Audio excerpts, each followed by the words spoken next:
आप राष्ट्रीय अध्यक्ष हैं, आपको अपनी समिति बनानी चाहिए, अपनी कमेटी बनानी चाहिए, अपनी कमेटी के हिसाब से आपको टिकट वितरित करना चाहिए। जो जीतने वाले कैंडिडेट थे सारे के सारे लोगों को टिकट काट दिए, और यहाँ तक कि ऐसे ऐसे लोगों को चुनाव लड़ा दिए कि जो गांव की प्रधानी नहीं लड़े, जिला पंचायत नहीं लड़े, वो विधानसभा चुनाव कैसे जीत के आ जाएंगे।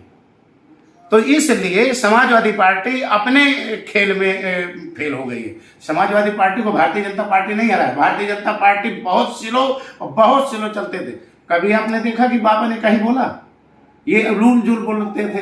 अरे क्या जरूरत है? राष्ट्रीय अध्यक्ष के अलावा अगर कार्यकर्ता बोलता, अब कहीं साइकिल पे चिलम भारी है, कहीं कुंडा में कुंडी लगा देंगे। हम तो पार्टी के राष्ट्रीय अध्यक्ष अखिलेश यादव पर सवाल उठा रहे हैं। नहीं, मैं माननीय अखिलेश यादव जी से चुनाव होने के बाद मिलने नहीं गया जी।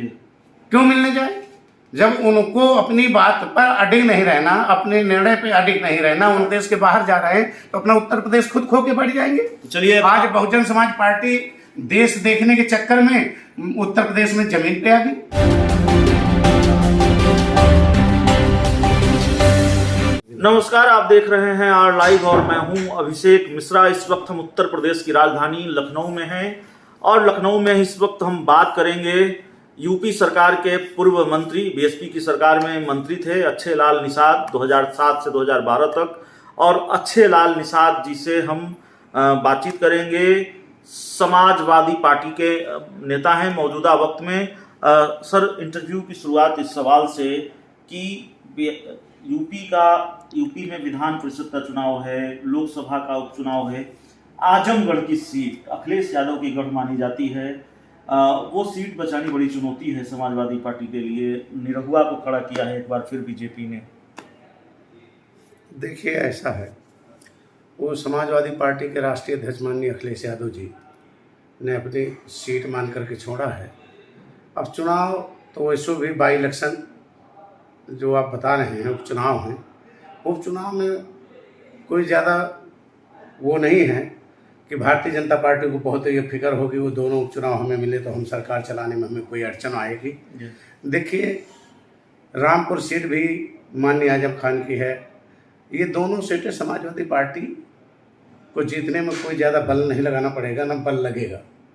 और अगर अच्छे से जैसे उन्होंने अपने परिवार का भेज दिया, अगर लोकल कैंडिडेट होता तो और अच्छा मैसेज जाता। इसलिए आप कह रहे हैं धर्मेंद्र यादव की जगह कोई स्थानीय उम्मीदवार को मौका दिया जाना चाहिए था आजमगढ़ की सीट से। आजमगढ़ की सीट से, क्योंकि वहाँ भी बहुत बड़े बड़े यादव हैं ना जी। अगर यादव ही लड़ाना था तो लोकल से देखिए, हमने अभी जो बाई इलेक्शन हुआ अभी विधानसभा का, केवल समाजवादी पार्टी टिकट वितरण में धोखा खाई है। अगर टिकट वितरण होता तो आज समाजवादी पार्टी की सरकार होती। 2022 के जो विधानसभा का चुनाव हुआ, केवल अगर कहीं भी डिफीट खाई है, कहीं भी धोखा हुआ है, तो केवल समाजवादी पार्टी टिकट वितरण से ही समाजवादी पार्टी की हवा निकलना चालू हो गई थी। और जैसे पश्चिम से टिकट बंटना चालू हुआ तो आम कार्यकर्ता यही कहने लगा कि अब सरकार नहीं बनेगी। आपकी भी नाराजगी है क्या? हमारी जानकारी है हमारे पास, आप चाहें तो इसको खारिज कर सकते हैं। भारतीय जनता पार्टी की तरफ देख रहे हैं क्या? नहीं, हमारी कोई ऐसी नाराजगी नहीं। समाजवादी पार्टी से हमने टिकट भी नहीं मांगा, आवेदन तो किया। समाजवादी पार्टी के माननीय राष्ट्रीय अध्यक्ष जी हमको अपनी तरफ से कहे थे कि हम आपको तिंदवारी विधानसभा 232 से चुनाव लड़ाएंगे, पर हम उनसे कहा था कि किस जिले में आता है? बांदा जनपद। अच्छा, बांदा।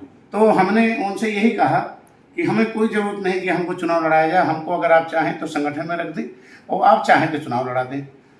जब हमने देखा कि माननीय स्वामी प्रसाद मौर्य जी के साथ हमारे क्षेत्र के विधायक आ गए तो स्वाभाविक था कि अब हमको टिकट नहीं मिलेगा। तो इसलिए हम बहुत टिकट की चिंता नहीं की। हमको ये लगा कि संगठन में काम करना चाहिए। तो इसलिए जितने आवेदक थे, माननीय श्री अखिलेश यादव जी ने अपने जो आवेदक थे, अपने जो कार्यकर्ता थे, जो अच्छे अच्छे नेता थे, उनसे वो मिल नहीं पाए और उनको अपना दिशा निर्देश नहीं दे पाए। जो आप जो कर रहे हैं, क्या इसको हम इस तरह से समझें कि अंतिम वक्त में चुनाव के ठीक पहले जो बीजेपी से दिग्गजों की एंट्री हुई समाजवादी पार्टी में, चाहे वो स्वामी प्रसाद मौर्य हों, चाहे वो दूसरे लोग हों, उन पर दाव लगाना अखिलेश यादव को भारी पड़ गया? ये कर देखिए, इसलिए मैं आपको बता दूं, ये जीतता जागता उदाहरण है आज माननीय स्वामी प्रसाद मौर्य जी को इतना बड़ा नेता मान करके उनको जो आ गए, तो अपनी पार्टी के लोगों को दरकिनार करके उनको इतना तवज्जो दे दिया कि अपनी पार्टी के कार्यकर्ताओं के अंदर एक हौसला टूटा। तो जो आवेदक थे वो काम नहीं किए, और जो काम किए मन से काम नहीं किए। सरकार तो सही माने में समाजवादी पार्टी की सरकार को अगर रोका है तो समाजवादी पार्टी के कार्यकर्ता आवेदक रोके। और इस बात को अगर माननीय अखिलेश यादव जी चाहते कि चलिए मैं अपने मन से टिकट दे रहा हूँ, और उन कार्यकर्ताओं को बुला के बोल देते कि भाई जाइए, सरकार बनेगी, हम कहीं आप लोगों को एडजस्ट करेंगे, आप संगठन में काम करिए, आप सीट जीता के लाइए। माननीय अखिलेश जी यादव को ये लगा कि मैं अकेले पर्याप्त हूँ, वो भीड़ देख करके खुद ही अपने आप में ये हो गए कि मैं मुख्यमंत्री बन गया। इसलिए उन्होंने टिकट बंटवारे में हमको नहीं लगता कि उनका कौन सलाहकार रहा, उनका कौन ऐसा व्यक्ति रहा कि वो सीधे टिकट बांटे। और मुझे जहाँ तक पता चला, जितने लोग बाहर से आए, चाहे वो माननीय स्वामी प्रसाद मौर्य हों, चाहे सुहेल देव पार्टी के हों, चाहे जितने हों, माननीय उदयवीर सिंह जैसे व्यक्ति को दे दिया। आप क्या समझते हो कि माननीय उदयवीर सिंह इतना उत्तर प्रदेश का नॉलेज किए हैं कि हर सीट पर माननीय उदयवीर जिता देंगे? आप राष्ट्रीय अध्यक्ष हैं, आपको अपनी समिति बनानी चाहिए, अपनी कमेटी बनानी चाहिए, अपनी कमेटी के हिसाब से आपको टिकट वितरित करना चाहिए। जो जीतने वाले कैंडिडेट थे सारे के सारे लोगों को टिकट काट दिए, और यहाँ तक कि ऐसे ऐसे लोगों को चुनाव लड़ा दिए कि जो गांव की प्रधानी नहीं लड़े, जिला पंचायत नहीं लड़े, वो विधानसभा चुनाव कैसे जीत के आ जाएंगे? तो इसलिए समाजवादी पार्टी अपने खेल में फेल हो गई है। समाजवादी पार्टी को भारतीय जनता पार्टी नहीं हरा है। भारतीय जनता पार्टी बहुत स्लो चलते थे। कभी आपने देखा कि बाबा ने कहीं बोला? ये रूल जुल बोलते थे। अरे क्या जरूरत है? राष्ट्रीय अध्यक्ष के अलावा अगर कार्यकर्ता बोलता, अब कहीं साइकिल पे चिलम भारी है, कहीं कुंडा में कुंडी लगा देंगे। लोगों के अंदर यह आया कि जैसे मंच से ए पुलिस, ये सब जो एक नेता के सब समाजवादी पार्टी के नेता हैं आप, तो इस तरह नहीं करना चाहिए। देखिए आज हम जो फेल हुए, आपको बता दें, अगर यही सारे आवेदक लग गए होते, एक एक विधानसभा में 10-10 आवेदक थे, और ऐसा नहीं था कि किसी के पास 1000, 2000, 4000 वोट नहीं था। हर आवेदक के पास अपने अपने समाज का 1000-2000 वोट था। भाई जो चुनाव लड़ने जाएगा तो जिसका 1000, 2000, 5000, 10,000 वोट नहीं होगा, कैसे जीत लोगे? आप उनको दरकिनार करोगे, 20,000 वाले को चुनाव टिकट दोगे, 60,000 वाले को किनारे कर दोगे, तो 60,000 वाला विरोध नहीं करेगा। अच्छे लाल निषाद जी क्या बगावत की राह पर हैं? अपनी ही पार्टी के राष्ट्रीय अध्यक्ष अखिलेश यादव पर सवाल उठा रहे हैं। नहीं, मैं माननीय अखिलेश यादव जी से चुनाव होने के बाद मिलने नहीं गया जी। क्यों मिलने जाए? जब उनको अपनी बात पर अडिग नहीं रहना, अपने निर्णय पे अडिग नहीं रहना, उनको अपने आप पर रहता भरोसा, तो हम कैसे? चलिए आखिरी सवाल है, आजमगढ़ से सांसदी छोड़कर नेता प्रतिपक्ष बनने का जो फैसला है उसको कैसे देखते? सही है, गलत है? नेता प्रतिपक्ष बनना तो उनके लिए बहुत अच्छा है। अब वो देश को न देखें, वो अपने प्रदेश को देखें।